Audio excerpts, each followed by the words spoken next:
kita rasakan sepanjang minggu ini. Dan kita tetap bersyukur kepada Dia karena kuasa-Nya tidak pernah berubah.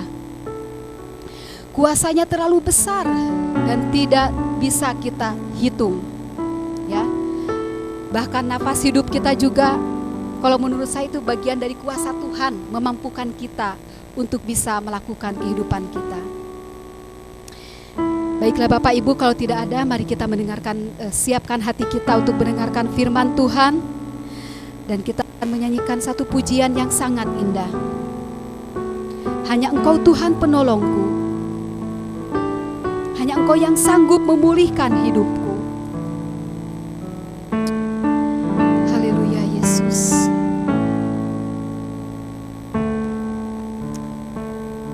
Tuhan. Haleluya Yesus.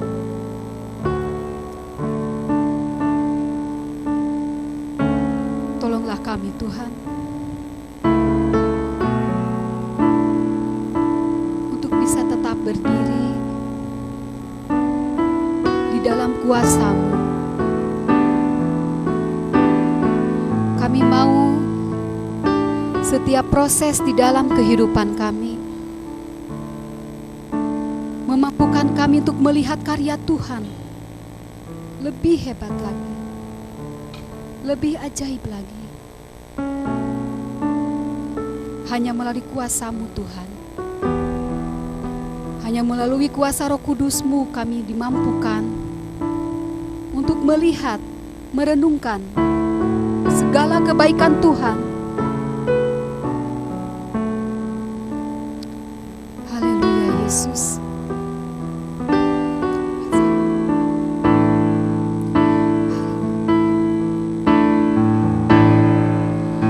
Kuasa-Mu terlebih besar, Tuhanku terlebih besar, Tuhanku terlebih besar. Amin.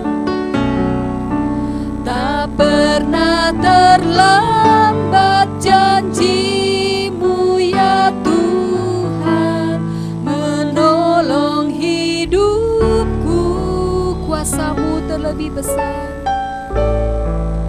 kuasa-Mu terlebih besar, Tuhanku terlebih besar.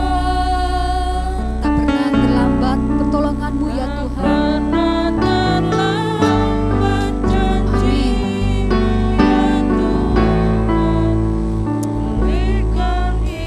Yesus, mari katakan bersama-sama, hanya Kau Tuhan.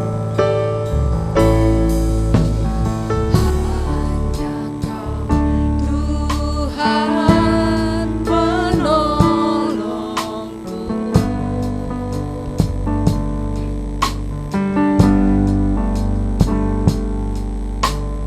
Yang selalu setia bersama.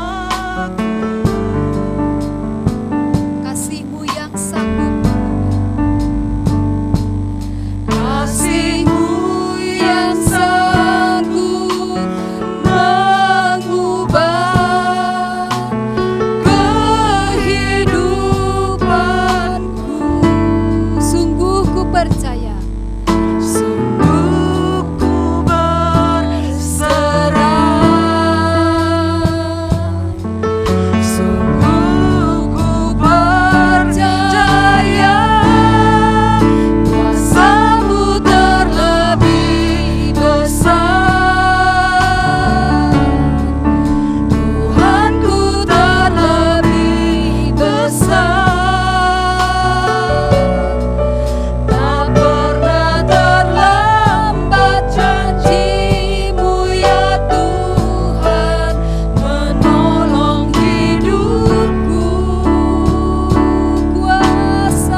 kuasa-Mu terlebih besar.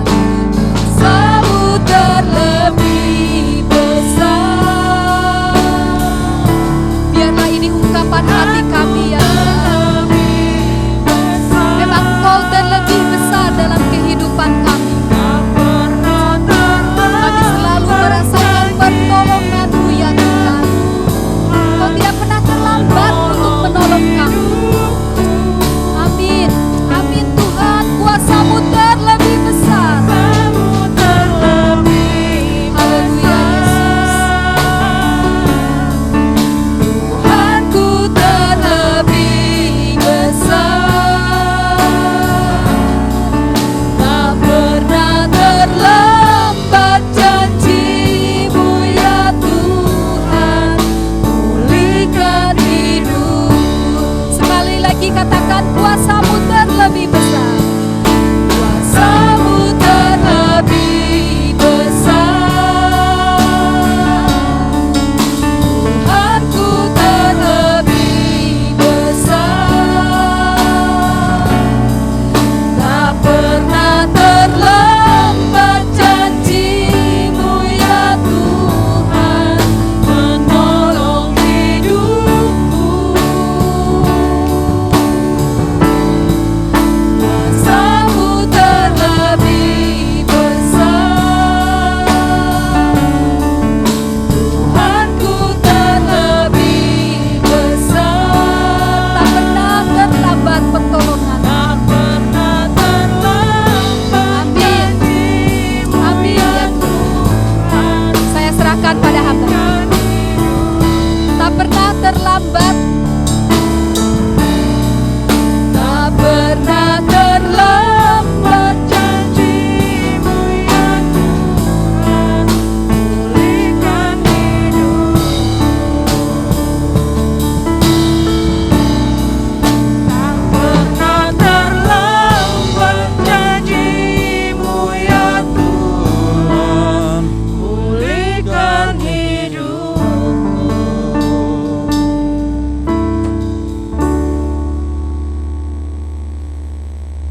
Sungguh kami bersyukur karena Allah kami melampaui segala sesuatu yang tidak bisa diatasi dan tidak dibatasi oleh apapun dan siapapun. Dan bahkan seandainya seluruh alam semesta ini berhimpun bersatu untuk berhadapan dengan Engkau, maka Engkau adalah tetap Tuhan yang tidak sanggup dilawan. Tuhan yang maha besar ini adalah Allah kami, Allah yang datang ke dalam hidup kami melalui Roh yang Kudus. Terima kasih karena Engkau walaupun betapa dahsyatnya, betapa besarnya, rela berdiam diri di dalam diri kami, manusia yang amat sangat terbatas. Terpujilah nama-Mu Bapa. Kehadiran-Mu itulah membuat kami kuat. Kehadiran-Mu itulah yang membuat kami mengetahui bahwa kami orang yang berharga, orang yang bernilai, orang yang sungguh-sungguh diangkat dan dimuliakan oleh Tuhan. Terima kasih, kami akan mendengarkan firman-Mu pada kesempatan ini, sehubungan dengan kami memperingati tercurahnya Roh-Mu yang kudus. Kiranya Tuhan menolong kami supaya kami dapat memaknai akan tercurahnya Roh Kudus itu di dalam menjalani kehidupan kami ke depan, dan juga supaya kami semakin mengenal siapakah pribadi dari Roh Kudus itu. Urapi hamba-Mu. Terima kasih Tuhan, di dalam nama Tuhan Yesus Kristus kami berdoa. Haleluya. Amin. Silakan duduk Bapak Ibu. Mari kita buka Alkitab.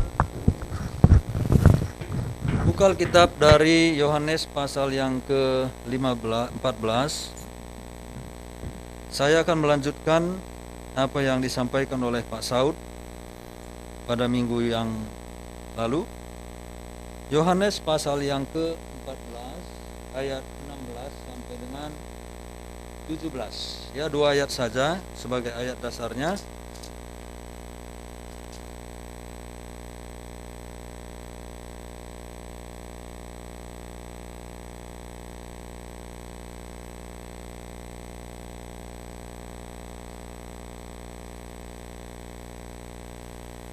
ayat 14 sampai dengan 16, Yohanes pasal yang ke-14. Saya akan membacakan firman Tuhan ini. Ayat 16 sampai dengan 17, maaf. Aku akan minta kepada Bapa dan Ia akan memberikan kepadamu seorang penolong yang lain, supaya Ia menyertai kamu selama-lamanya, yaitu Roh kebenaran. Dunia tidak dapat menerima Dia, sebab dunia tidak melihat Dia dan tidak mengenal Dia. Tetapi kamu mengenal Dia, sebab Ia menyertai kamu dan akan diam di dalam kamu. Beberapa waktu yang lalu, ada orang yang mengirimkan kepada saya ayat Alkitab. Dan dia mengatakan, ya temannya yang mengatakan, bahwa ayat ini menafsirkan tentang kehadiran seorang anak manusia yang sangat dihormati oleh begitu banyak orang di muka bumi ini. Bapak Ibu, saya tidak jelaskan orang yang dimaksud itu siapa. Tetapi itu adalah sebagai sebuah pengantar kepada kita untuk mengkritisi, benarkah yang disebut di sini seorang yang lain itu adalah manusia. Entah dia itu tokoh agama, entah itu dia tokoh politik, entah itu dia orang-orang yang dianggap penting dan hebat. Kita akan mengkritisi bagian dari ayat ini sehubungan dengan tercurahnya Roh Kudus. Mari kita melihat, tadi dikatakan bahwa di sana Ia akan memberikan kepadamu seorang penolong yang lain. Penolong yang lain, seorang. Jadi ditafsirkan seorang itu menunjuk kepada pribadi orang. Itulah yang ditafsirkan, dan tafsiran itu terlalu dipaksakan memang untuk membenarkan pendapat. Nah, kata seorang di situ itu dari bahasa Yunani itu alos. Alos yang lain maksudnya. Ya, seorang yang lain itu adalah alos. Yang lain dalam arti itu sejenis. Nah, jadi dalam bahasa Yunani itu yang lain itu ada dua macam. Ya, ada memakai kata alos, ada yang memakai kata heteros. Yang dipakai di sini itu adalah alos. Alos itu maksudnya seorang yang lain, namun jenisnya sama. Jenisnya itu tidak berbeda. Contoh, mangga, jeruk, pepaya. Sama-sama buah. Tetapi jenisnya itu berbeda. Itulah yang disebut dengan alos di situ, dia itu buah. Ada buah mangga, ada buah pepaya, ada buah jeruk dan sebagainya, tapi itu semua sama-sama buah, namun berbeda. Nah, itulah alos. Artinya jenisnya sama, hakikatnya sama, tetapi pribadinya itu berbeda. Itulah yang disebut di situ dengan alos. Nah, kalau heteros itu obeng, TV, mobil. Oh, jelas berbeda. Benda memang, tapi itu sudah berbeda. Nah, fungsinya itu sudah berbeda semua. Nah, itulah yang disebut dengan heteros. Nah, jadi Bapak Ibu yang dikasihi oleh Tuhan Yesus Kristus, dari sini kita sudah melihat yang dimaksud oleh Tuhan Yesus Kristus itu adalah seorang yang lain tetapi pribadinya lain, tetapi hakikatnya itu adalah sama. Pada dasarnya itu adalah sama, tetapi memiliki pribadi yang berbeda. Nah, jadi ini bukan manusia. Kenapa itu bukan manusia? Kenapa itu bukan menunjukkan kepada pribadi orang yang dapat diraba, yang dapat dilihat, yang dia memiliki tubuh seperti tubuh manusia lain pada umumnya? Kita akan melihat pada ayat-ayat berikutnya. Nah, coba perhatikan ayat-ayat tadi. Aku akan meminta kepada Bapa, Ia akan memberikan kepadamu seorang penolong yang lain, supaya Ia menyertai kamu selama-lamanya. Nah, di sana dikatakan menyertai kamu selama-lamanya. Kamu itu menunjuk kepada seluruh murid. Jumlah murid itu adalah 12. Walaupun kemudian Yudas itu mati, tapi digantikan lagi oleh seorang yang lain. Kalau kita lihat di Kisah Para Rasul pasal 1. Nah, Bapak Ibu yang dikasihi oleh Tuhan Yesus Kristus, dikatakan bahwa menyertai kamu selama-lamanya. Menyertai ke-12 murid itu pada waktu itu. Nah, apakah mungkin orang menyertai satu orang, menyertai 12 orang dalam waktu yang bersamaan. Bisa nggak? Bisa nggak Bapak Ibu? Umpamanya saya nih, ini ada jemaat pulang ke rumahnya masing-masing, bisa nggak saya menyertai semuanya? Hah? Pasti nggak bisa. Berarti itu berarti bukan manusia. Dan dikatakan tadi menyertai kamu selama-lamanya. Apa bisa saya menyertai satu orang saja? Bisa nggak saya sertai satu orang itu selama-lamanya? Tidak bisa. Karena suatu hari saya akan meninggal. Atau dia meninggal. Saya tidak bisa menyertai dia selama-lamanya. Nah, jadi ini bukan manusia. Karena tadi juga sudah dikatakan alos. Alos. Sejenis, tetapi pribadi yang berbeda. Menyertai kamu selama-lamanya. Lalu ayat 2, bahkan penegasannya berikutnya, bukan ayat 2 maksudnya. Penegasannya tadi di sana dikatakan bahwa dia itu adalah roh kebenaran. Kan sudah jelas di sini dikatakan roh kebenaran. Roh. Jadi yang dimaksud dengan seorang itu adalah alos, itu ternyata roh. Di situ disebut dengan roh kebenaran. Jadi dia itu pribadi itu roh kudus, itulah yang kita peringati. Nah, kita lanjutkan lagi. Bukan ayat. Tadi dikatakan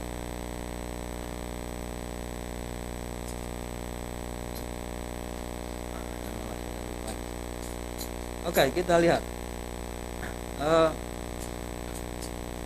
Dunia tidak dapat menerima dia. Di mana tadi? Ya, dunia tidak dapat menerima dia, sebab dunia tidak melihat dia dan tidak mengenal dia. Tetapi kamu mengenal dia, sebab ia menyertai kamu dan akan diam di dalam kamu. Kita lihat lagi poin itu. Dunia tidak dapat mengenal dia. Kalau kita lihat di dalam konteks Injil Yohanes, dunia itu adalah maksudnya orang yang berdosa. Umpamanya contoh, karena begitu besar kasih Allah akan dunia ini. Apakah Allah itu mengasihi bumi ini? Bukan. Maksudnya adalah orangnya. Itu adalah contohnya. Umpamanya, ketika Tuhan Yesus itu dilihat oleh Yohanes, Yohanes mengatakan, inilah anak domba Allah yang menghapus dosa dunia. Apakah maksudnya dunia yang bulat ini dosanya dihapus? Bukan.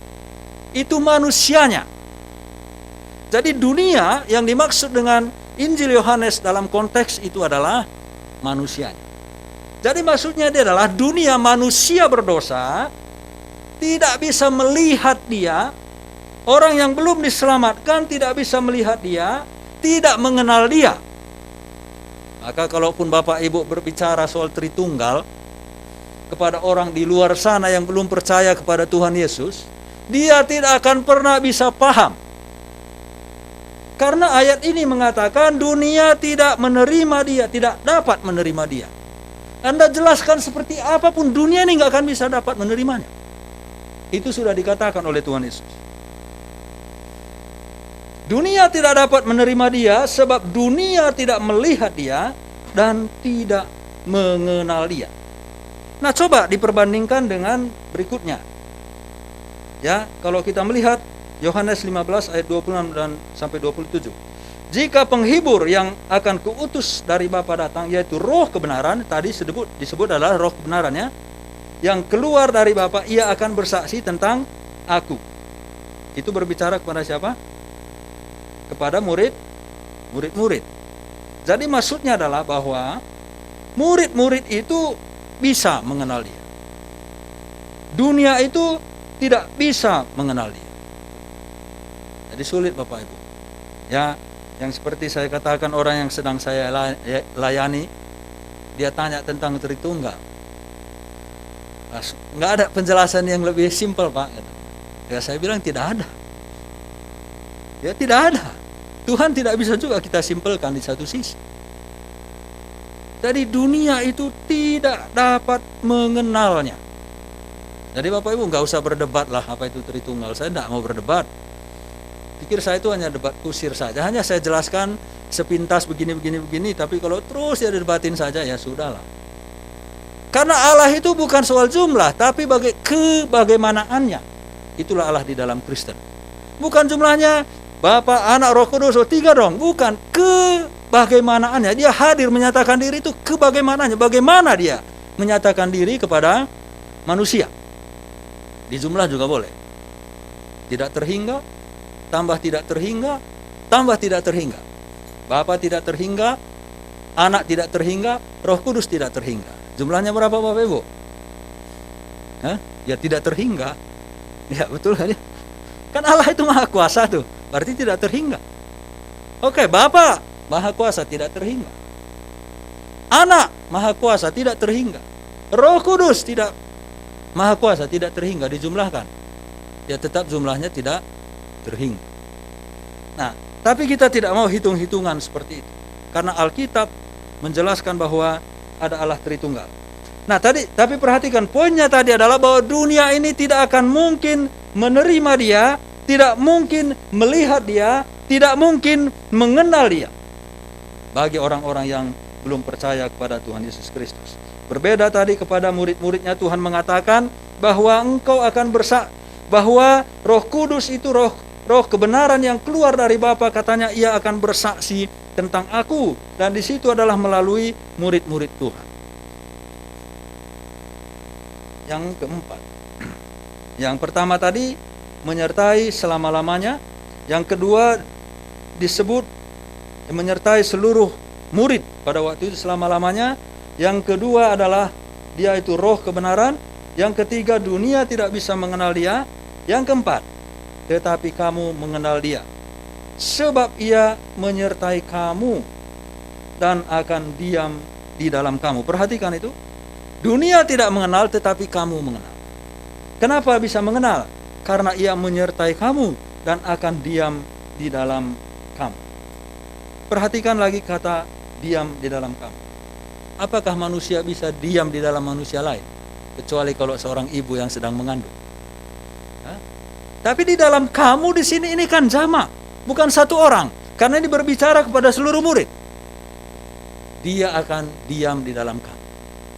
Kalau itu manusia tidak mungkin, tapi tadi juga sudah dijelaskan bahwa yang dimaksud itu adalah roh kebenaran, Roh Kudus. Maka saya bilang kalau dipaksa-paksakan pun itu seorang tokoh agama terbesar sekalipun tidak mungkin. Tapi ya teman-teman kita itu selalu memaksakannya, membenarkan diri. Nah saudara-saudara, jadi ini adalah Roh Kudus, dan ayat kelima, dia akan bersaksi tentang Tuhan Yesus. Kalau manusia yang katanya didiami oleh Roh Kudus, dia bukan berbicara tentang Yesus dan firman Tuhan, maka itu bukan Roh Kudus. Bukan. Tokoh agama manapun dia, sehebat-hebat apapun dia, kalau dia bukan bersaksi tentang Tuhan Yesus, kalau dia tidak bersaksi tentang firman Tuhan, maka orang itu bukanlah dari Roh Kudus yang dia katakan itu, walaupun dia ngaku-ngaku ini perkataan Roh Kudus. Ya, saya ingat dulu waktu saya praktek dari Tiranus, ya saya sudah pernah juga saya ucapkan di sini. Ketika seorang khotbah di depan, dia bilang, bisikan Roh Kudus. Saudara Nelson ditabiskan jadi pendeta di gereja ini, katanya. Dari mimbar itu dia. Saya langsung berdiri. Itu bohong, saya bilang. Saya agak masih menggebu-gebu. Ya kan tidak baik juga di tengah jemaat saya tiba-tiba berdiri, saya bilang itu bohong, saya bilang gitu ya. Ya kenyataannya sampai hari ini saya nggak ditabiskan di sana. Nah saudara, itu bukan suara Roh Kudus itu. Karena saya yakin itu bukan suara Roh Kudus. Nah jadi saudara-saudara, dan juga tidak terbukti. Jadi dia akan bersaksi tentang Tuhan Yesus Kristus, itu baru Roh Kudus. Tapi kalau dia bersaksi tentang pribadi lain yang bertentangan dengan Alkitab, yang bertentangan dengan pribadi Allah Tritunggal, maka itu bukanlah dari Roh Kudus. Ya, jadi kita harus waspada. Karena sekarang ini roh-roh banyak yang menyamar juga sekarang. Ya, Bapak Ibu tahu kan kalau di Cina itu katanya Tuhan Yesus sudah turun di Cina dalam wujud seorang perempuan. Penebusan Tuhan Yesus di kayu salib itu katanya belum sempurna, maka harus disempurnakan lagi oleh pengajaran perempuan itu. Nah, bayangkan Bapak Ibu, di Indonesia sudah ada pengikutnya.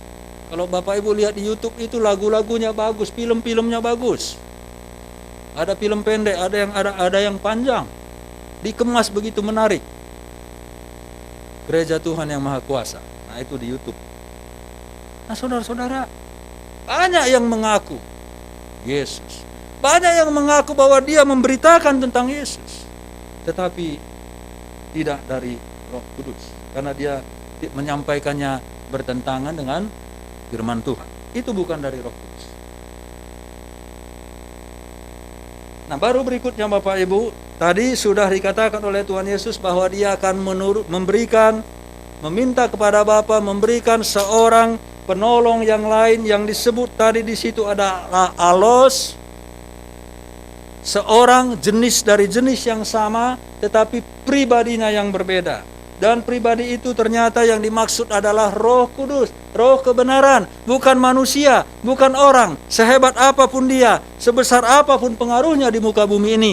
Tapi bukanlah itu yang dimaksudkan oleh Tuhan Yesus Kristus dari data-data yang saya sudah sampaikan tadi. Itu hanya berapa bagian. Kalau Bapak Ibu baca yang lain masih banyak. Tetapi saya tidak mau menghabiskan banyak waktu. Saya hanya mau meneguhkan dasar kepada kita bahwa yang dimaksud di sini seorang penolong yang lain adalah bukan manusia. Bahkan tadi jelas-jelas dikatakan Roh kebenaran. Roh kebenaran itu adalah yang keluar dari Bapa, yang diutus oleh Tuhan Yesus Kristus. Roh kebenaran itu juga adalah disebut Roh penghibur, yang disebut juga Roh penghibur tadi. Ya, jadi jangan ragu-ragu lah. Apapun kata orang, kita pegang Alkitab ini. Karena banyak orang yang sekarang mencoba terus untuk menggeserkan cara berpikir kita. Kita sudah berdiri pada dasar pijakan yang tepat.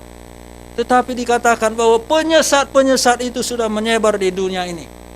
Dan mereka bekerja dengan berbagai macam cara.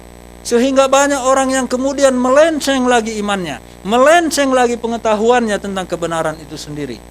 Karena itulah maka kita perlu diberikan dasar-dasar yang teguh di gereja kita ini.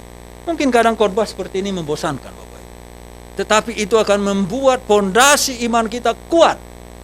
Sehingga apapun kata orang di luar sana, kita sudah tahu bahwa apa yang kita pegang itu benar.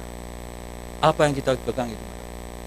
Jadi gereja kita tidak selalu harus melulu mengatakan, ayo Tuhan memberkatimu. Tidak. Betul, Tuhan selalu memberkati kita. Tetapi kita harus memiliki dasar pijakan iman yang teguh sesuai dengan Alkitab, supaya apa yang kita imani itu tidak mudah goyah. Seperti yang Tuhan ajarkan. Barang siapa yang mendengar firman-Ku ini dan melakukannya, maka ia akan seperti rumah yang dibangun di atas batu. Nah, saudara-saudara yang dikasihi oleh Tuhan Yesus Kristus, Roh Kudus. Mari kita masuk ke Kisah Para Rasul.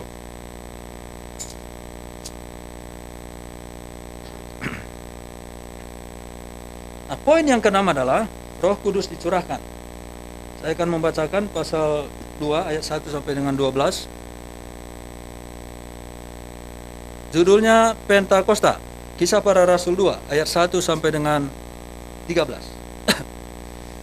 Ketika tiba hari Pentakosta, semua orang percaya berkumpul di satu tempat. Tiba-tiba turunlah dari langit. Oh, katanya maskernya terbalik. Oh ya, nggak apa-apalah, biar unik sedikit. Terima kasih. Ini terbalik ya. Oh, pantas dari tadi di kode-kode aja ya. Tapi saya kan nggak tahu kodenya apa. Ya, ketika tiba hari Pentakosta, semua orang percaya berkumpul di satu tempat. Tiba-tiba turunlah dari langit suatu bunyi seperti tiupan angin keras yang memenuhi seluruh rumah di mana mereka duduk. Dan tampaklah kepada mereka lidah-lidah seperti nyala api yang bertebaran dan hinggap pada mereka masing-masing. Maka penuhlah mereka dengan Roh Kudus, lalu mereka mulai berkata-kata dalam bahasa-bahasa lain seperti yang diberikan oleh Roh itu kepada mereka untuk mengatakannya. Waktu itu di Yerusalem diam orang-orang Yahudi yang saleh dari segala bangsa di bawah kolong langit. Ketika turun bunyi itu, berkerumunlah orang banyak. Mereka bingung karena Mereka masing-masing mendengar rasul-rasul itu berkata-kata dalam bahasa mereka sendiri. Mereka semua tercengang dan heran. Lalu berkata, bukankah mereka semua yang berkata-kata itu orang Galilea? Bagaimana mungkin kita masing-masing mendengar mereka berkata-kata dalam bahasa kita sendiri, yaitu bahasa yang kita pakai di negeri asal kita. Kita orang Partia, Media, Elam, penduduk Mesopotamia, Yudea dan Kapadokia, Pontus dan Asia, Frigia dan Pamfilia, Mesir dan daerah-daerah Libya yang berkedekatan dengan Kirene, pendatang-pendatang dari Roma, baik orang Yahudi maupun penganut agama Yahudi, orang Kreta dan orang Arab. Kita mendengar mereka berkata-kata dalam bahasa kita sendiri tentang perbuatan-perbuatan besar yang dilakukan Allah. Mereka semuanya tercengang-cengang dan sangat termangu-mangu sambil berkata seorang kepada yang lain, apakah artinya ini? Tetapi orang lain menyindir, mereka sedang mabuk oleh anggur. Nah, ini adalah hari pencurahan Roh Kudus, di mana tadi dikatakan bahwa murid-murid pada awal itu bukan hanya yang 12, karena kalau kita baca nanti ada sekitar 120 orang sebetulnya, dan itu jumlah yang cukup banyak. Nah, jadi dari semua orang itu tadi kita melihat bahwa bisa berbahasa dan bahasanya itu dimengerti oleh semua orang yang hadir. Tadi dijelaskan di situ begitu banyak bangsa-bangsa yang datang dari bangsa-bangsa lain. Ya, bahkan ada tadi berbahasa Libya, bahasa Arab ada tadi? Hah? Ada juga ya? Ada juga. Ya berarti dulu ya sudah ada gitu ya. Sebelum ada agama lain yang modern ya, yang agama sekarang di sana sudah dulu ada yang berbahasa Arab. Nah, saudara-saudara dikasih oleh Tuhan Yesus Kristus, jadi semua orang itu bisa berbicara dengan bahasa entah apalah. Tetapi yang jelas yang semua yang hadir itu masing-masing bahasa apapun bahasa asal mereka, bahasa tutur mereka sehari-hari, tetapi mereka bisa mendengar semua itu dan paham. Nah, tidak umpamanya kalau saya nonton TV terus di sana katakanlah film India, ya saya bisa mendengar suara itu tetapi saya tidak tahu apa artinya. Nah, tetapi ketika peristiwa Pentakosta ini mereka mendengar para murid itu berbicara, tetapi mereka walaupun mereka berbicara bukan dalam bahasa masing-masing, tetapi para orang-orang yang hadir itu bisa memahami, mengerti. Sehingga kemudian tak lama setelah itu terjadilah pertobatan ya ketika Petrus itu berkhotbah. Nah, jadi Bapak Ibu yang dikasihi oleh Tuhan Yesus Kristus adalah peristiwa di mana Roh Kudus itu dicurahkan oleh Tuhan. Dan tadi ada tanda-tanda di sana, bukan hanya masalah soal bahasa itu, tetapi juga ada suara tiupan angin keras, ada juga lidah-lidah seperti nyala api, bertebaran, berhinggapan di dalam diri mereka masing-masing. Sehingga dampaknya dalam mereka bisa berkata-kata, kata-kata yang dapat dipahami oleh semua orang yang hadir pada waktu itu, walaupun mereka dari berbagai macam bahasa yang datang. Itu adalah waktu pencurahan Roh Kudus. Dan itu sangat berbeda dengan bahasa roh yang sering kita dengar. Beda ya? Saya sering mendengar orang berbahasa roh. Ya, di Kuningan juga begitu. Ada orang kalau lagi penyembahan dia berbahasa roh, tapi saya nggak ngerti apa. Cuma yang saya perhatikan tiap kali saya ke sana, ya itu saja gitu ya. Itu lagi, dan ya nadanya juga sama-sama saja. Dan tidak ada yang paham. Semua orang yang hadir itu tidak paham. Nah, saya Bapak Ibu bukan sedang mengkritik itu, tetapi hanya mau menjelaskan bahwa ada perbedaan. Bahasa roh yang kita sedang lihat di zaman-zaman kita ini dengan ketika pencurahan Roh Kudus di awal itu, ada perbedaan. Ada perbedaan. Dan bahkan kemudian melalui peristiwa itu Tuhan pakai cara itu untuk membuat banyak orang yang menjadi bertobat. Nah, pencurahan Roh Kudus itu sudah terjadi, itulah yang kita peringati sekarang. Hari ini hari pencurahan Roh Kudus. Ada gereja-gereja yang tertentu mengadakan doa puasa 10 hari. Sejak Tuhan Yesus naik ke surga, mereka berdoa puasa sampai hari ini.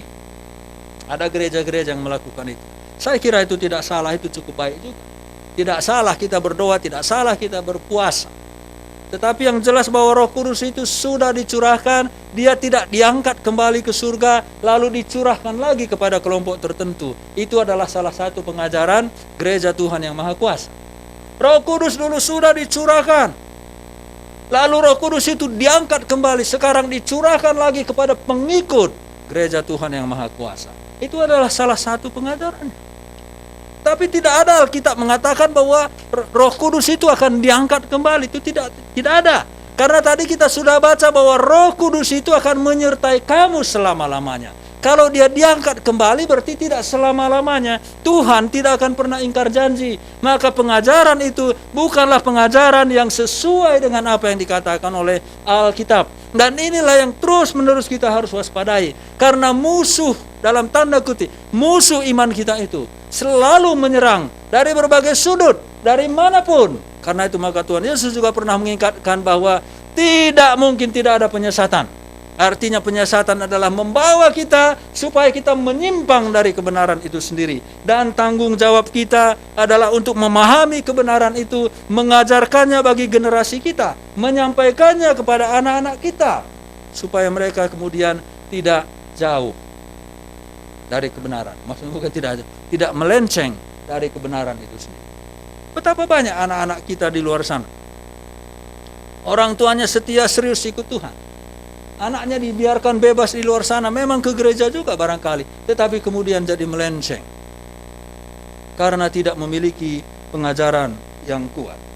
Roh Kudus sudah dicurahkan. Dan apakah yang dampak yang terjadi dari pencurahan Roh Kudus itu? Kalau kita melihat di pasal 2 tadi, ayat 22 sampai dengan 23, maka Petrus berdiri. Sebab orang-orang yang melihat itu dia katakan, oh mereka ini semua sedang mabuk oleh anggur. Tapi Petrus kemudian dia berdiri, dia katakan, saudara-saudara, mereka ini tidak mabuk oleh anggur, tetapi ini adalah penggenapan yang disampaikan oleh Nabi Yoel. Lalu dari situ dia menyampaikan Injil. Dan terjadilah pertobatan besar-besaran. Jadi kalau orang berkata, aku dipenuhi oleh Roh Kudus, tapi tidak ada hasrat untuk menyampaikan Injil, maka kita perlu pertanyakan. Orang mengatakan dia dipenuhi oleh Roh Kudus, tetapi tidak ada hasratnya untuk menyampaikan firman Tuhan dan kebenaran.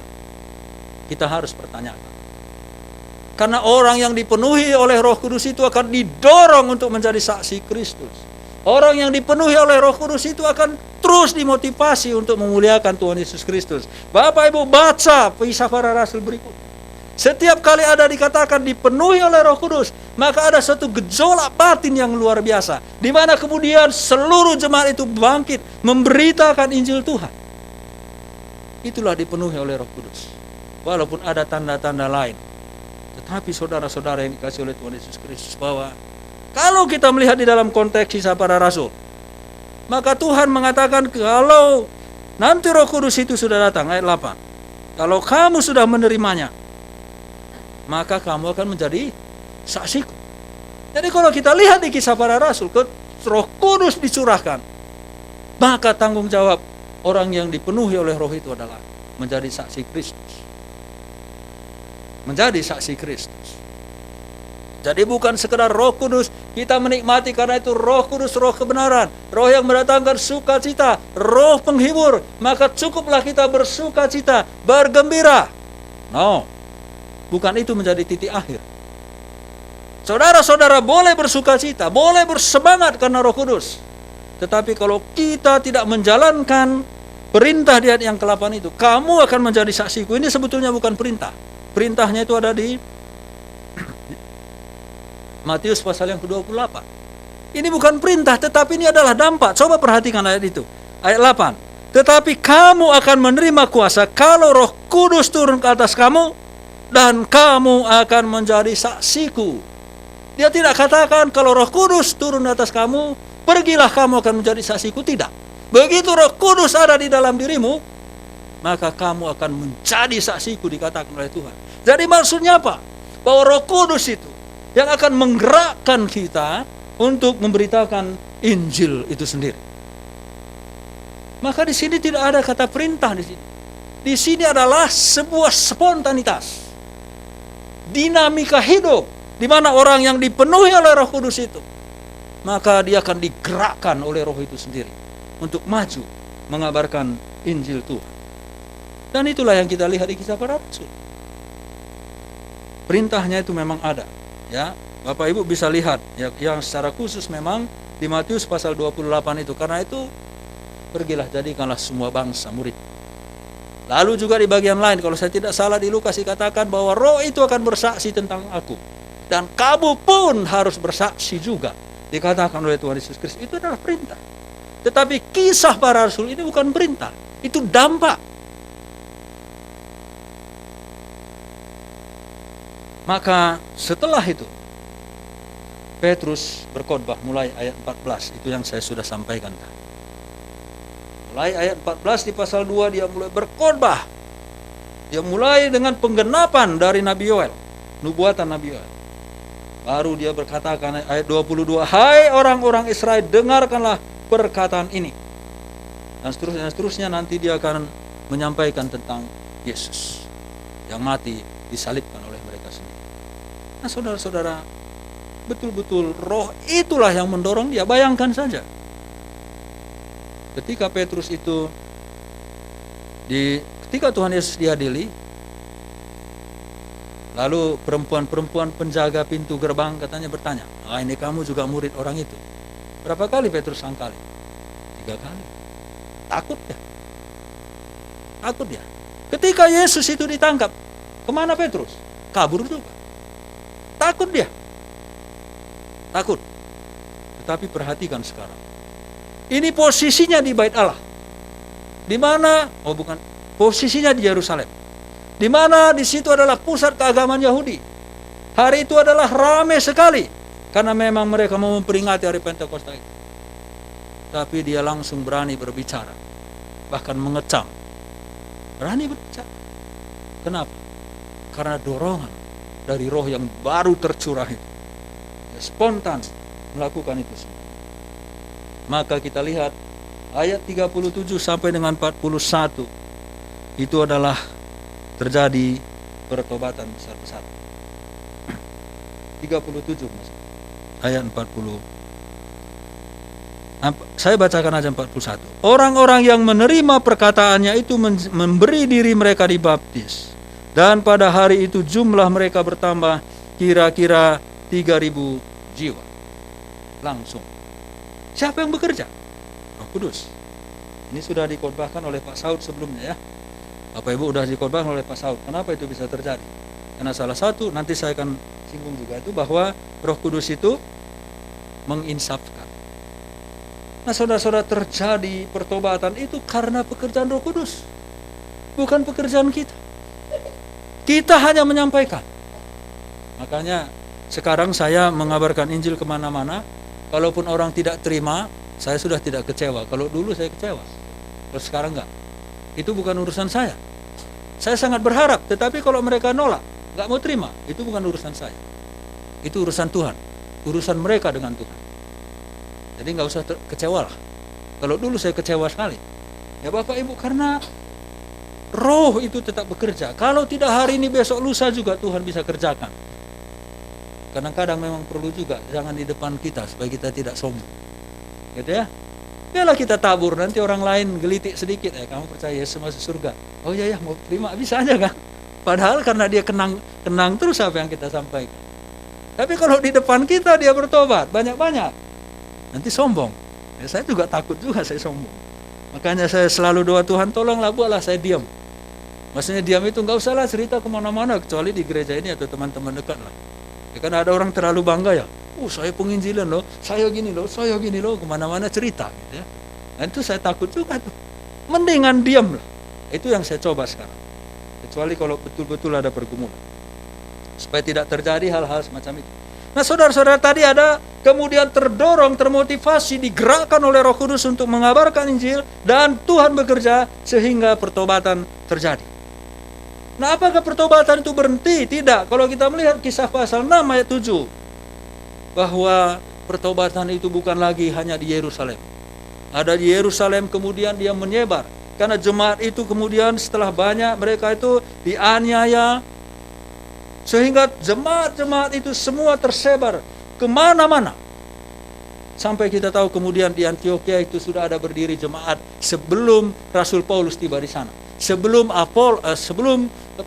Barnabas dan Rasul Paulus tiba di sana, sudah ada jemaat. Dari mana jemaat itu? Dari orang-orang yang teraniaya ini. Mereka terus mengabarkan Injil sampai melintasi batas wilayah-wilayah kesukuan mereka itu sendiri. Karena itu maka tergenapilah di Kisah Para Rasul yang dikatakan, beritakanlah Injil mulai dari Yerusalem, Yudea, Samaria, dan ujung-ujung bumi, sampai ke ujung bumi. Dan itu kemudian terjadi. Di zaman Kisah Para Rasul ini pun sudah terjadi. Jadi nggak usah lagi pusing pikirin ujung bumi itu di mana.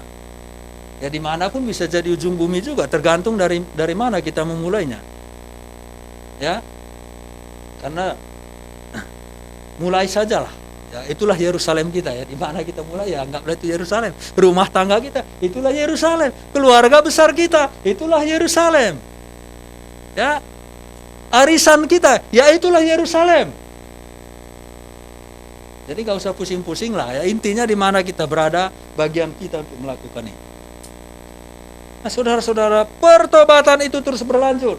Bayangkan saja di tengah-tengah penganiayaan yang begitu besar, jemaat itu mulai dianiaya. Bahkan kita lihat kemudian Stefanus itu mati dirajam di pasal yang ke-7. Tapi mereka itu tidak pernah berhenti. Mereka terus-menerus memberitakan Injil. Lalu apa dampak? Tadi saya sudah singgung tentang penganiayaan. Nah, tadi di pasal 2 Roh Kudus itu tercurah, Petrus langsung bersemangat untuk mengabarkan Injil, untuk meluruskan pemahaman yang salah. Terjadi pertobatan besar-besaran, 3.000 orang dibaptis. Saya nggak tahu cara membaptisnya bagaimana. Orang muridnya juga tidak terlalu banyak. Berapa lama mereka membaptis ini? Apakah sehari atau lebih? Kita tidak tahu, atau sekaligus. Ya, tapi sekaligus di mana gitu ya? Atau disiram, gitu. Nggak tahu. Yang jelas bahwa mereka bertobat langsung dibaptis. Dan gejala itu sudah mulai ada di Amerika juga. Mereka buat KKR, ada yang bertobat langsung dibaptis. Nah, saudara-saudara yang dikasihi oleh Tuhan Yesus Kristus, lihat Petrus. Apakah Petrus berhenti? Apakah dia diam? Selesai, sekali itu sudah 3.000 jiwa bertobat. Amin, selesai. Puji Tuhan, saya tidak akan lagi melakukan itu. Enggak. Roh itu terus mendorong dia untuk melakukannya. Maka di pasal yang keempat, ayat 1 sampai dengan 23, Petrus dan Yohanes dihadapkan ke mahkamah agama, mulai dari peristiwa penyembuhan. Lalu terjadi lagi pemberitaan Injil. Maka mahkamah agama, ahli-ahli Taurat, orang-orang Farisi cemas. Mereka ditangkap oleh kelompok-kelompok yang anti kepada orang-orang percaya pada waktu itu. Anti Yesus kita sebut. Nah, apa yang terjadi, Bapak? Mari kita lihat pasal 4. Maaf, ini mungkin agak panjang waktunya. Saya harap Bapak Ibu tidak bosan. Pasal 4 ayat yang 18 sampai dengan 23.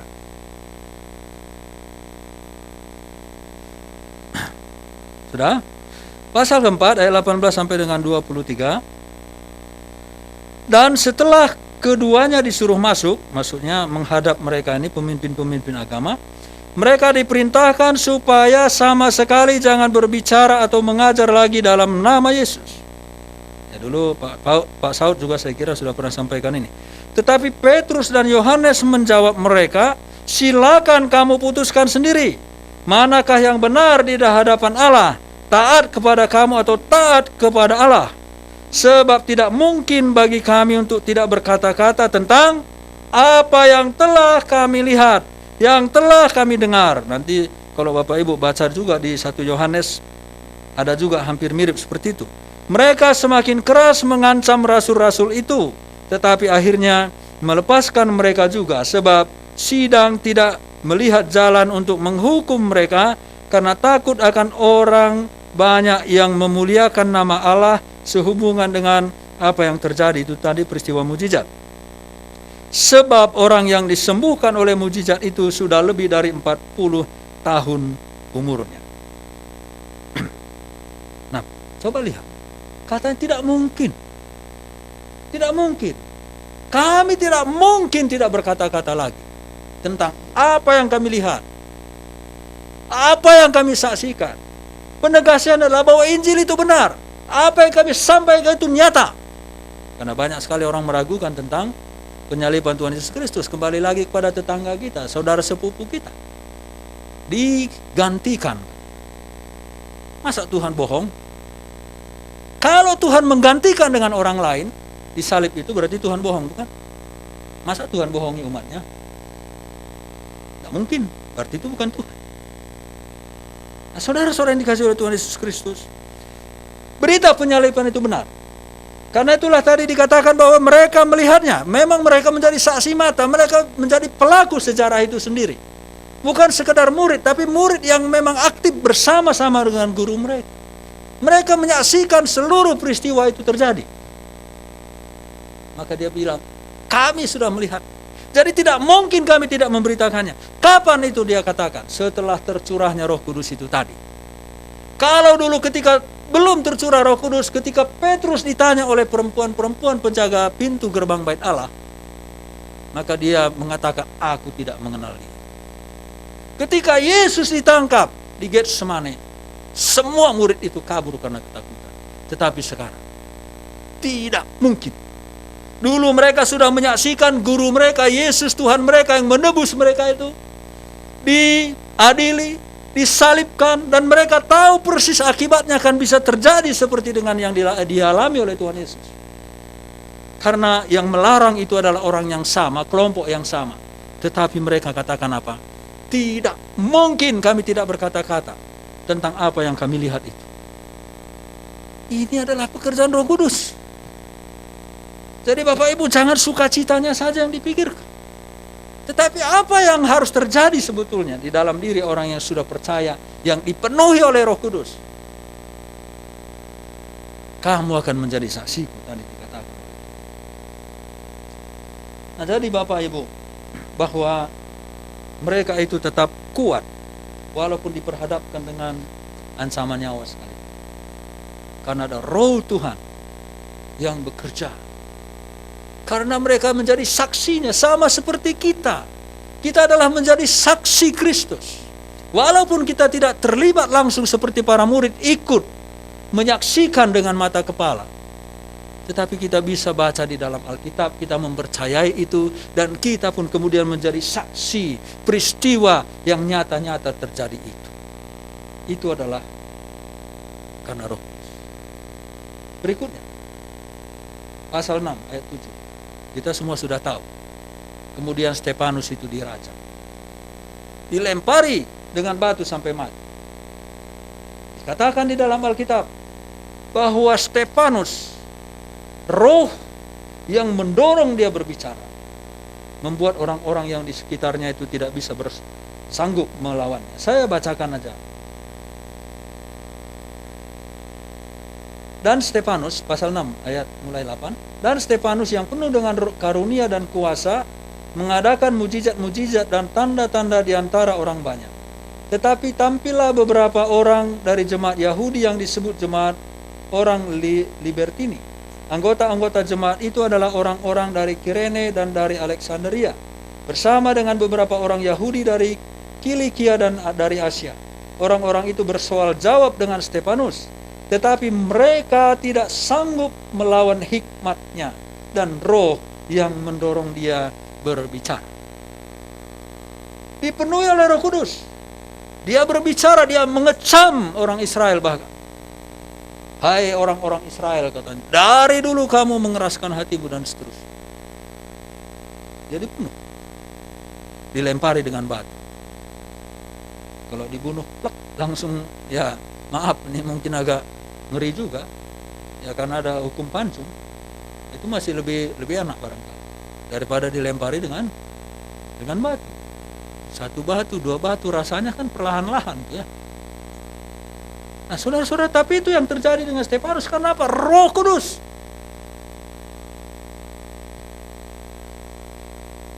Tadi saya sudah singgung bahwa, ya, kita lihat pasal 8. Dulu saya sudah pernah khotbahkan ini, saya hanya ulangi lagi sedikit. Pasal 8 ayat 1 sampai dengan 1a sampai dengan 4. Saulus juga setuju bahwa Stefanus mati dibunuh. Itu kelanjutan yang tadi. Oke, tadi maksud saya kisah pasal 6 dan 7 ya. Oke. Saulus juga setuju bahwa Stefanus mati dibunuh. Pada waktu itu mulailah penganiayaan yang hebat terhadap jemaat di Yerusalem. Mereka semua kecuali rasul-rasul tersebar ke seluruh daerah Yudea, Samaria. Ini yang saya sudah bilang tadi, sudah melewati lintas batas Yerusalem, Yudea, Samaria. Orang-orang saleh menguburkan mayat Stefanus serta meratapinya dengan sangat. Tetapi Saulus berusaha membinasakan. Perhatikan itu, Saulus berusaha membinasakan jemaat itu, dan ia memasuki rumah demi rumah, sensus, dan menyeret laki-laki dan perempuan. Coba, perempuan pun diseret. Kejam, sadis. Biasanya kan dalam perang aja perempuan dan anak-anak tidak boleh diganggu, kecuali kalau dia memegang senjata atau melawan. Nah, coba perhatikan ayat 3. Tetapi Saulus berusaha membinasakan jemaat itu, dan ia memasuki rumah demi rumah dan menyeret laki-laki dan perempuan keluar dan menyerahkan mereka untuk dimasukkan ke dalam penjara. Mereka yang tersebar itu ngapain Bapak Ibu? Pergi ke gua-gua meratapi nasib, hanya terus berdoa, Tuhan lindungilah kami, beri kami keamanan, beri kami kenyamanan, berkatilah kami, buatlah kami melimpah dengan berkat-Mu, buatlah kami sehat-sehat. Nah itu. Mereka yang tersebar itu menjelajah seluruh negeri itu sambil memberitakan Injil. Nyawa sedang terancam, tetapi mereka tetap memberitakan Injil. Pekerjaan siapa itu? Roh Kudus. Nah inilah orang yang dipenuhi oleh Roh Kudus. Tetapi kalau kita melihat di zaman kita ini, yang mengaku dipenuhi oleh Roh Kudus, tidak ada tanda ini yang terjadi. Hanya senang-senang saja, berbahagia, bersuka cita saja. Tetapi dampaknya bagi jiwa-jiwa yang belum mengenal Tuhan tidak ada. Dan bukan itu tujuan. Memang roh itu roh penghibur. Tetapi kalau kita lihat di kisah para rasul, kita lihat di perintah Kristus, bahwa ketika Roh Kudus itu datang, maka kita akan menjadi saksi Kristus dalam pelarian memberitakan Injil. Saya bacakan sedikit dari 2 Timotius ayat 1, pasal 1 ayat 6 sampai dengan 8. Karena itulah kuperingatkan engkau untuk mengobarkan karunia Allah yang ada padamu oleh penumpangan tangan atasmu. Sebab Allah memberikan kepada kita bukan roh ketakutan. Ini pun sudah pernah disampaikan oleh Pak Saud. Bukan roh ketakutan, melainkan roh yang membangkitkan kekuatan, kasih dan ketertiban. Maka dilanjutkan.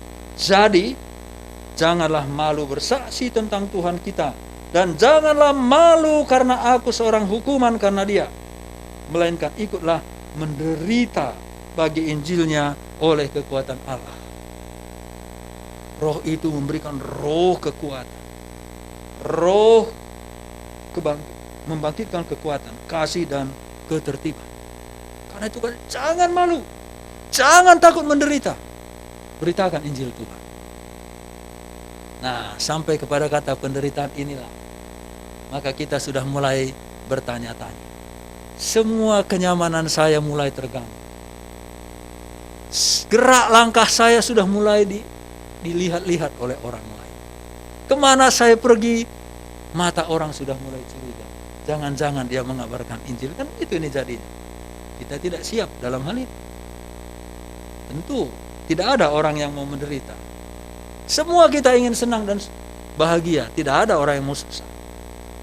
Tetapi Bapak Ibu, penawaran di dalam kekristenan itu, bahwa sebagiannya ada jalan penderitaan, ada jalan kesulitan, ada jalan kesusahan. Tetapi di tengah-tengah adanya jalan kesusahan dan jalan penderitaan itu, selalu juga ada penyertaan Tuhan, dan di situ ada jalan keluar.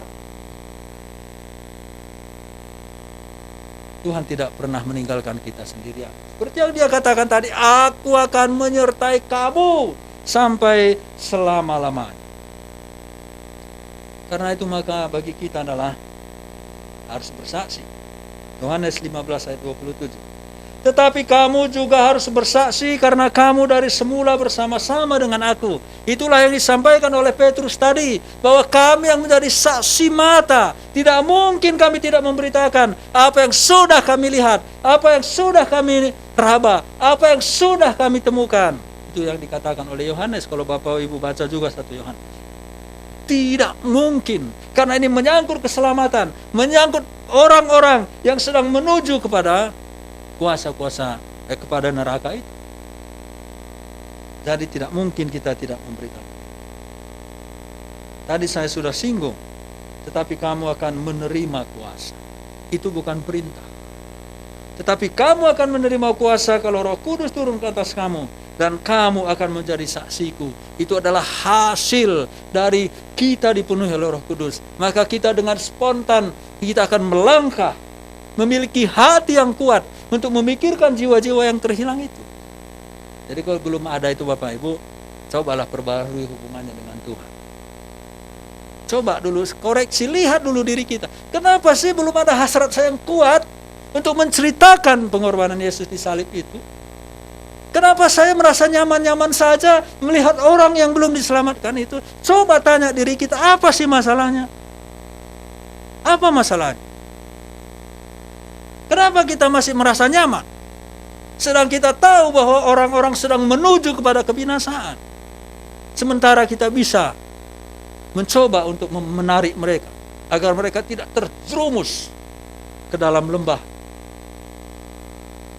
neraka itu sendiri.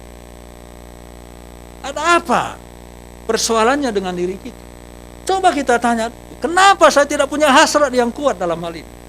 Hasratnya, kemauannya dulu, kalaupun belum langkah. Kenapa tidak ada di dalam diri kita itu? Apa yang salah? Apakah fokus kita sudah salah untuk mengikut Tuhan? Saya beberapa hari yang lalu, hari Sabtu, ngobrol dengan seorang motivator. Dia mengatakan bahwa syukurlah corona ini.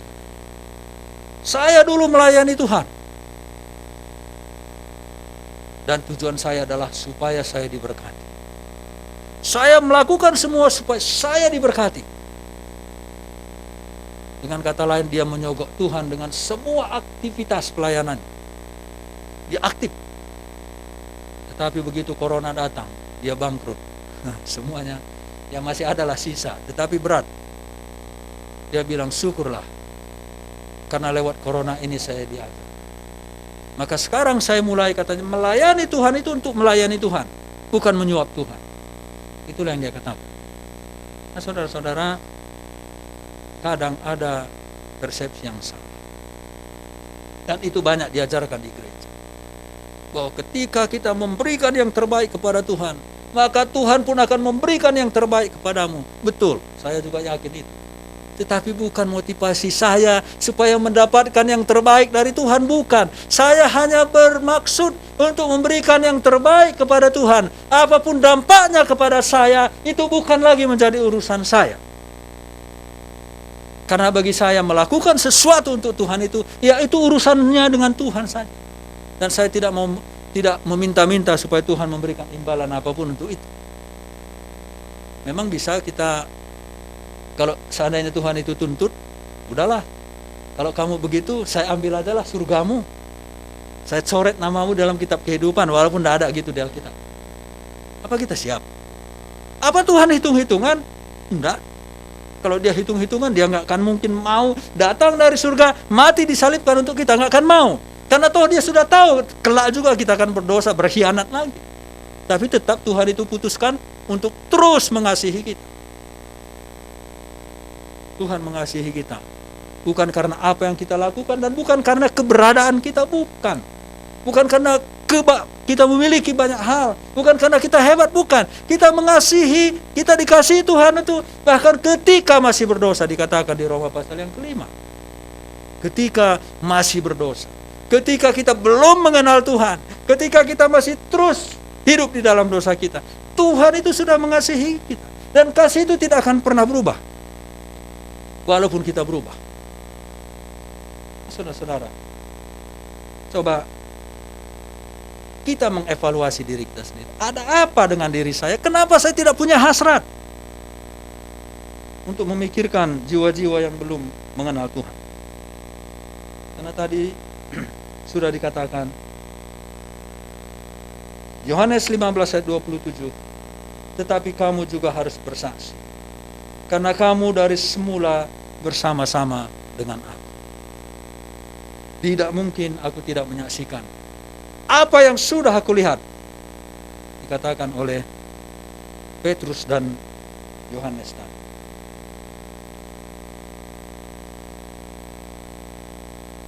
Nah, Bapak Ibu, saya akan singgung sedikit lagi seperti yang dikatakan oleh Pak Saud sebelum.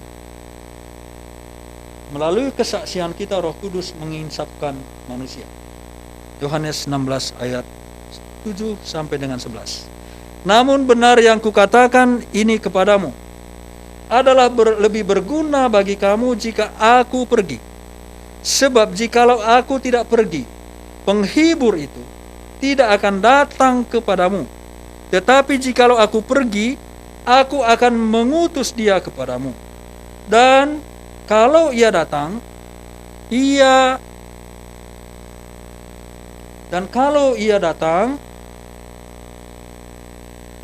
akan menginsafkan dunia akan dosa. Kalau dia datang, maka dia akan menginsafkan dunia akan dosa. Ada 3 hal di situ: menginsafkan dunia akan dosa, menginsafkan dunia akan kebenaran, menginsafkan dunia akan penghakiman. Akan dosa apa? Ayat 9. Akan dosa karena mereka tidak percaya kepadaku. Ini berat Bapak Ibu. Jadi bukan dosa perbuatan lagi disebut di situ. Mereka akan menginsaf, Roh Kudus akan menginsafkan orang bahwa mereka tidak percaya kepada Tuhan Yesus, supaya mereka menjadi percaya kepada Tuhan Yesus. Jadi menginsafkan dosa bukan dosamu mencuri, dosamu itu kamu menipu, bukan itu. Dosa ketidakpercayaan. Kamu tidak percaya kepada Yesus Kristus, maka Roh Kudus menginsafkannya supaya orang itu bergejolak hatinya dikerjakan oleh Roh Kudus karena dia tidak percaya, dan Roh Kudus kemudian membuat dia menjadi percaya. Peran Roh tetap ada di situ. Menginsafkan bukan menuduh dosanya satu persatu, bukan, tetapi membuat orang itu sadar bahwa mereka itu tidak percaya dan mereka butuh percaya kepada Tuhan Yesus Kristus. Nah, melalui siapa itu bisa terjadi kalau bukan kita? Kalau kita tidak menyampaikannya, bagaimana mereka bisa insaf? Apa mereka bisa insaf sendiri? Karena Roh Kudus itu akan bekerja lewat apa yang kita lakukan, yaitu dengan pekabaran Injil itu sendiri.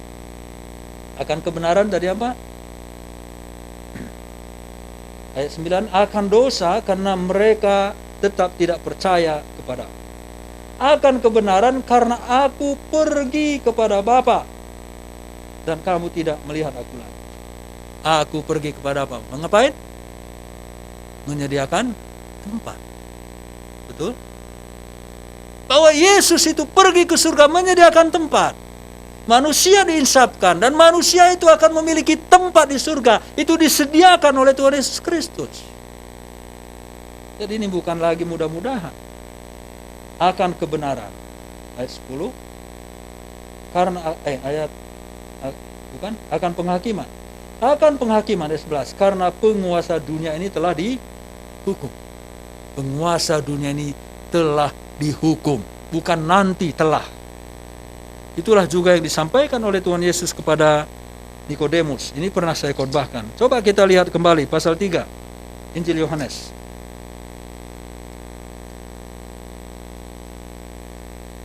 Telah dihukum.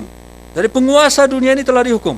Coba kita lihat ayat 18, pasal 3 mulai 18. Barang siapa percaya kepadanya, ia tidak akan dihukum. Barang siapa tidak percaya, ia telah berada di bawah hukuman. Orang pernah bertanya kepada saya, apakah Tuhan Yesus Tuhan Yesus memasukkan orang ke dalam neraka? Katanya, oh enggak, karena otomatis orang itu masuk neraka. Saya bilang, ya ini ayatnya. Otomatis setiap orang yang lahir otomatis masuk neraka. Ini ayatnya. Coba kita lihat lagi. Barang siapa percaya kepadanya, ia tidak akan dihukum. Barang siapa tidak percaya, ia telah berada di bawah hukuman. Sebab ia tidak percaya dalam nama Anak Tunggal Allah. Apa hukumannya ini? Lihat 19. Dan inilah hukuman itu. Terang di situ siapa? Tuhan. Terang telah datang ke dalam dunia, tetapi manusia lebih menyukai kegelapan, lebih menyukai dosanya, keberdosaannya, daripada terang. Artinya mereka lebih senang dosa daripada Tuhan Yesus. Sebab perbuatan-perbuatan mereka jahat. Karena dia jahat, nggak mau datang kepada Tuhan Yesus. Udahlah, nikmati aja kejahatan, nggak mau datang kepada Tuhan Yesus. Nah, inilah orang yang terhukum itu. Lalu, sebab barang siapa berbuat jahat, membenci terang, dan tidak datang kepada terang itu, supaya perbuatan-perbuatan yang jahat itu tidak nampak. Karena begitu dia berhadapan dengan kekudusan, kemuliaan Tuhan Yesus Kristus, maka sangat jelas keberdosaannya. Karena itu dia nggak mau datang. Oh, nanti ini saya semakin dipretelin nih, semakin kelihatan semua dosa saya. Dia menjauh. Ya, Mazmur 1 mengatakan itu juga. Orang fasik tidak tahan di dalam persekutuan orang benar. Gak mau. Orang-orang jahat mana mau dia kumpul dengan pendeta-pendeta yang saleh-saleh. Gak mau dia. Dia sama dengan ini. Karena dia sadar dirinya berdosa, dia tidak mau datang kepada Tuhan. Di sini disebut terang. Karena terang Kristus itu akan menerangi seluruh keberdosaan. Dia gak mau. Nah, jadi Bapak Ibu, yang mengisapkan tadi siapa? Roh Kudus. Ingat, Roh Kudus yang mengisapkan.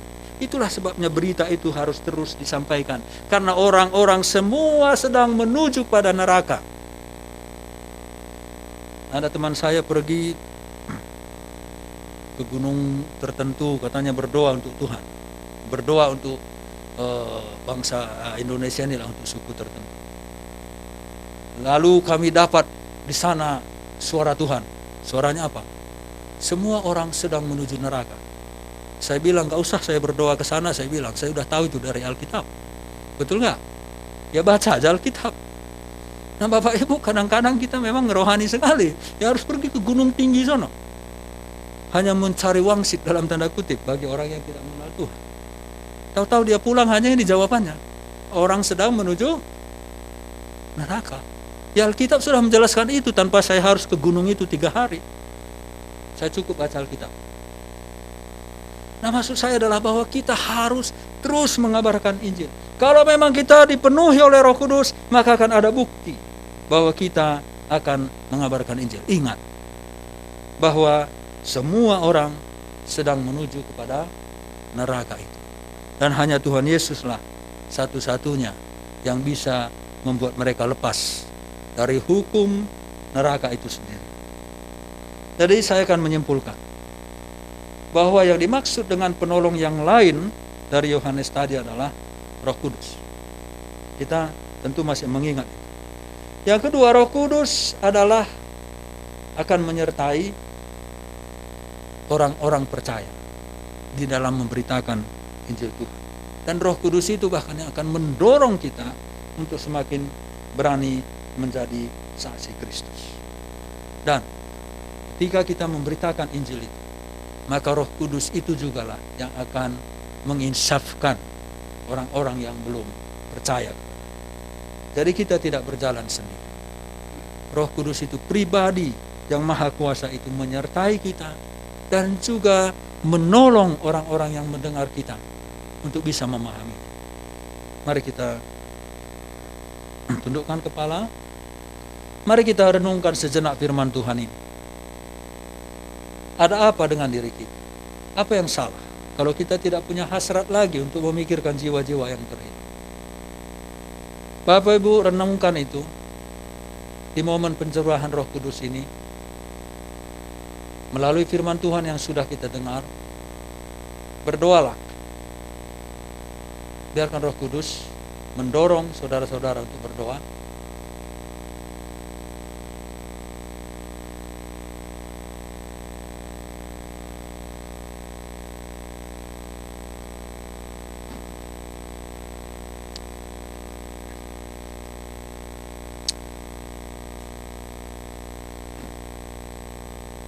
ya Roh Kudus,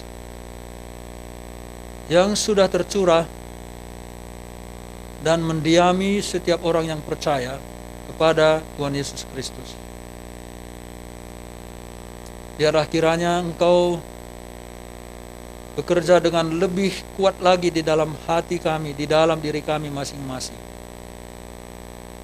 supaya kami semakin memiliki hasrat, semangat berjuang untuk jiwa-jiwa yang terhilang. Mohon agar kami benar-benar tunduk kepada pimpinan Roh itu. Buat kami semakin peka akan suara-Mu. Buat kami semakin meresponi suara itu.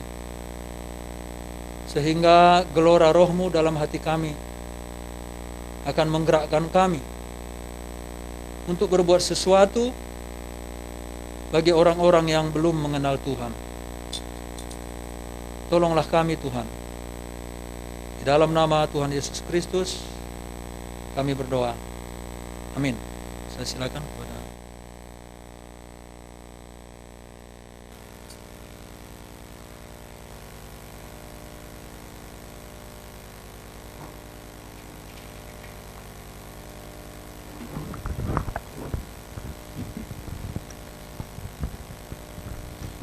Ya, terima kasih buat Pendeta Nelson yang sudah menyampaikan firman Tuhan.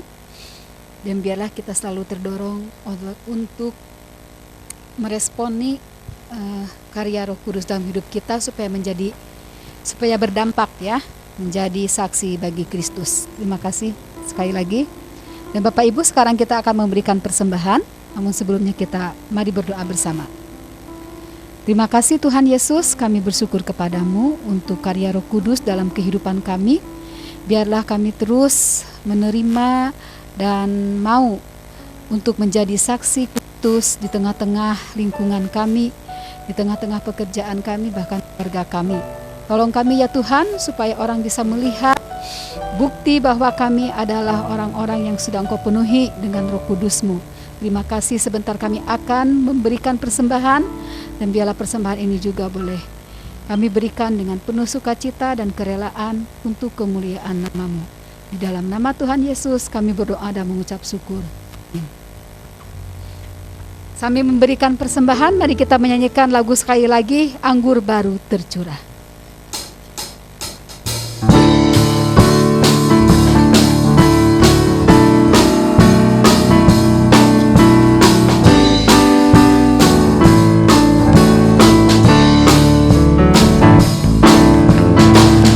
Kudus tercurah di tempat ini, urapannya yang ajaib memulihkan umatnya. Roh Kudus tercurah bagi gerejanya, membangkitkan umat pilihannya.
warta jemaat.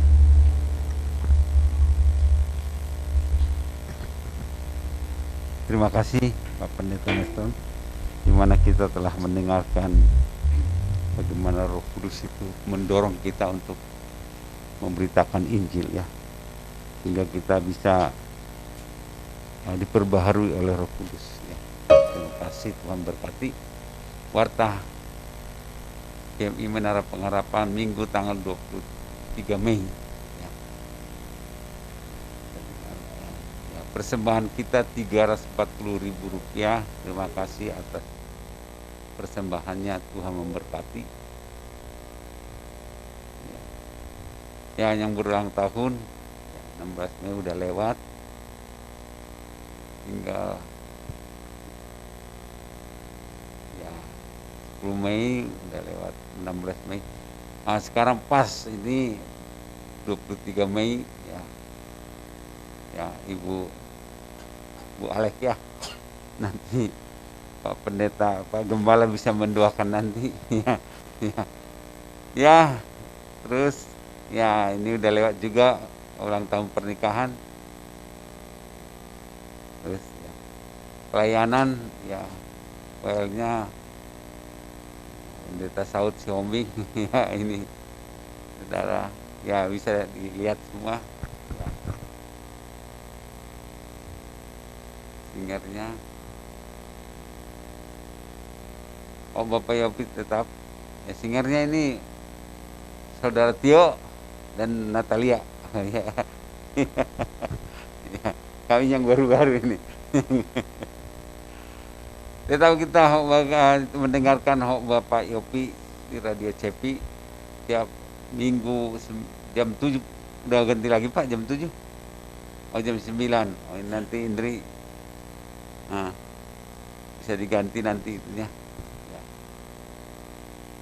Ya, terus doa syafaat kita berdoa untuk bangsa dan negara, Gereja Menara Pengharapan, pandemik yang terjadi, pelayan misi, jemaat yang berulang tahun, pergumulan kesehatan jemaat, jemaat yang sudah lama tidak hadir, kesehatan Bapak Gembala dan juga Ibu, pelayanan para hamba Tuhan, kesehatan juga pemulihan kesehatan, dan juga pelayanan Pendeta Pak Nelson ya.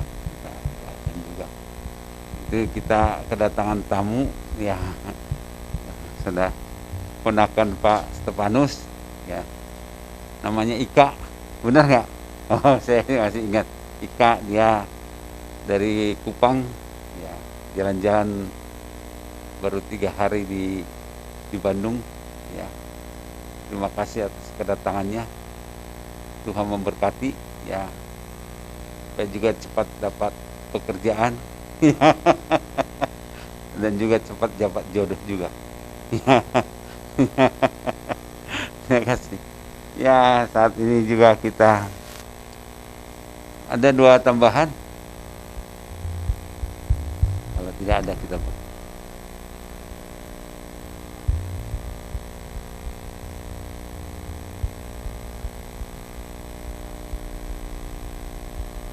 ya. Ya.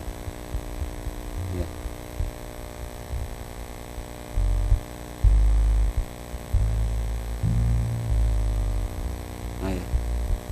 Ya.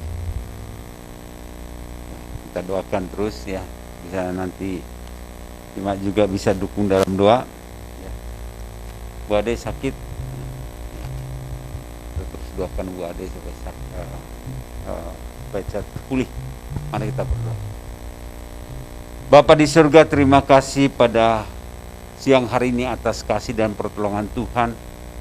Kami telah memuji Tuhan, kami telah menyembah Tuhan, bahkan kami telah mendengarkan firman Tuhan. Firman Tuhan yang mendorong kami bahwa terus supaya kami semangat untuk memberitakan Injil, karena kami telah menerima Roh Kudus di dalam hidup kami yang mengubah hidup kami senantiasa. Terima kasih Tuhan. Berkati juga hamba-Mu yang menyampaikan firman Tuhan.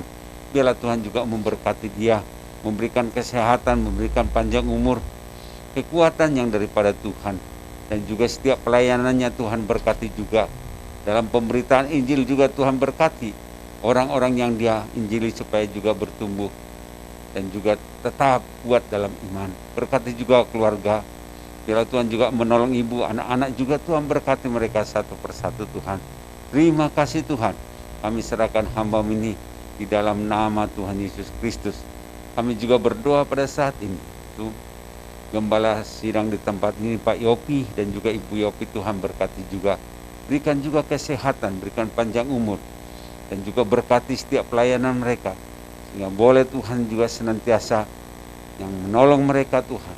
Sehingga sungguh-sungguh mereka memuliakan Tuhan dalam kehidupannya. Terima kasih Tuhan. Kami juga berdoa untuk bangsa dan negara kami ini. Kami doakan biarlah Tuhan juga yang menolong pemerintahan dari presiden sampai bawahan. Biarlah Tuhan juga yang menolong supaya senantiasa mereka juga mempunyai hikmat Tuhan. Tidak boleh Tuhan juga berikan kebijaksanaan kepada mereka. Tidak hanya mementingkan mayoritas, tapi juga bisa juga memikirkan minoritas Tuhan. Kami doakan Tuhan supaya kebijaksanaan ada di dalam hati mereka masing-masing Tuhan. Kami serahkan juga setiap peristiwa yang terjadi di negara kami ini. Gempa bumi, banjir, kami doakan di dalam nama Tuhan Yesus.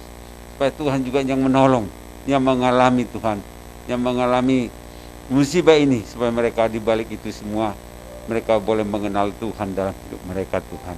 Kami juga berdoa pada saat untuk pandemi COVID-19 ini. Terus kami doakan Tuhan. Bila penyebarannya terus terjadi, kami rindu supaya juga Tuhan juga yang menolong. Sehingga boleh Tuhan melalui pandemi ini Tuhan kami semakin dekat kepadamu Tuhan. Semakin mengandalkan Tuhan dalam hidup kami Tuhan. Bahkan supaya kami juga memperdulikan diri kami sendiri Tuhan untuk kemuliaan Tuhan. Terima kasih Tuhan. Kami serahkan bangsa dan negara ini, terutama di Papua Tuhan yang saat ini. Biarlah Tuhan juga yang menolong. Sehingga boleh Tuhan di sana berjalan dengan damai Tuhan. Kami rindu supaya juga Tuhan juga yang bekerja khususnya untuk anak-anak Tuhan yang ada di Papua Tuhan. Kami serahkan mereka di dalam nama Tuhan Yesus Kristus. Kami juga berdoa Tuhan untuk juga pada saat ini khususnya yang berulang tahun pada saat ini itu Ibu Mei Tuhan, tolonglah Tuhan. Di dalam pas juga pada saat turunnya Roh Kudus dia berulang tahun Tuhan. Biarlah Tuhan juga memberikan umur panjang kepada dia. Biarlah Tuhan juga berikan kesehatan, kekuatan yang daripada Tuhan. Supaya senantiasa Tuhan juga yang memberkati dia Tuhan. Di dalam juga mengurus anak-anaknya Tuhan berikan kesabaran juga. Terima kasih Tuhan. Berkati juga Pak Alek yang sakit. Biarlah Tuhan juga yang menolong Tuhan. Yang menjamah dia Tuhan di dalam sakit penyakitnya terutama jantungnya Tuhan. Kami doakan supaya Tuhan juga memulihkan Tuhan. Kami yakin dan percaya bahwa Tuhan mampu untuk menyembuhkan dia. Karena itu kami berdoa di dalam nama Tuhan Yesus. Biarlah Tuhan juga yang menyembuhkan Pak Alek. Kami serahkan ini di dalam nama Tuhan Yesus Kristus. Kami juga berdoa untuk hamba-hamba Tuhan yang ada di pedalaman maupun di perkotaan, yang memberitakan firman Tuhan. Biarlah Tuhan juga memberkati mereka Tuhan, yang memberikan kepada mereka roh keberanian pada saat juga mereka Tuhan pelayanan. Tuhan berkati keluarga mereka.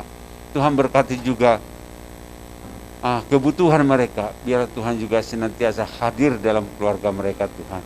Karena itu kami serahkan mereka di dalam nama Tuhan Yesus Kristus. Kami juga berdoa pada saat ini Tuhan, khususnya untuk jemaat-Mu yang sudah lama tidak hadir. Biarlah Tuhan juga yang menolong, yang memberkati mereka Tuhan di dalam kehidupan mereka. Supaya Tuhan juga yang menolong setiap permasalahan mereka. Tuhan berikan jalan keluar Tuhan.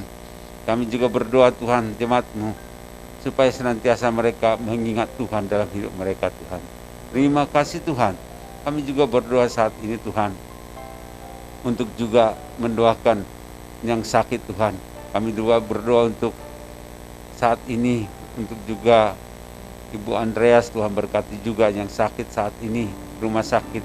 Mungkin dia ada kanker, karena itu kami doakan di dalam nama Tuhan Yesus. Biarlah Tuhan juga menjamah, memberikan kesembuhan kepada dia Tuhan, supaya senantiasa Tuhan memberi penghiburan kepada dia Tuhan. Kami serahkan ini di dalam nama Tuhan Yesus. Dan juga berdoa untuk Cilili juga dalam kesehatannya. Biarlah Tuhan juga yang menyempurnakan hingga boleh dia sehat Tuhan. Dan juga Michael juga kami terus doakan. Biarlah Tuhan juga yang menjamah dia, yang memberikan kesembuhan kepada dia Tuhan.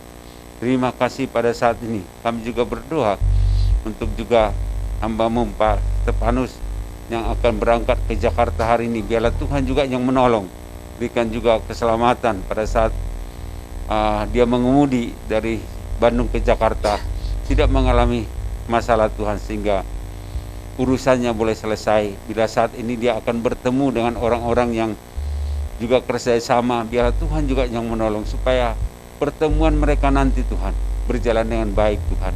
Mereka juga boleh saling kerjasama dengan baik Tuhan. Bahkan setelah ke Jakarta, dia juga akan pergi juga ke Jawa. Biarlah Tuhan juga yang menolong Tuhan. Berikan kesehatan, kekuatan yang daripada Tuhan. Kami juga berdoa untuk Ika yang pada saat ini baru pertama datang ke gereja ini. Kami doakan biarlah Tuhan juga yang menolong dia, yang memberkati dia di dalam perjalanan hidupnya. Biarlah Tuhan juga senantiasa hadir dalam hidupnya Tuhan. Terima kasih Tuhan. Kami menyerahkan seluruh pokok doa kami ini Tuhan, kami serahkan di dalam nama Tuhan Yesus Kristus. Kami berdoa dan mengucapkan syukur terima kasih. Amin.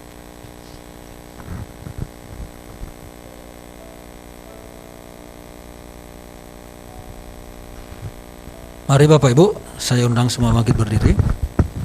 Kita akan menerima doa berkat, tapi sebelumnya mari kita mengakukan pengakuan iman rasuli. Aku percaya kepada Allah, Bapa yang Maha Kuasa, Khalik langit dan bumi,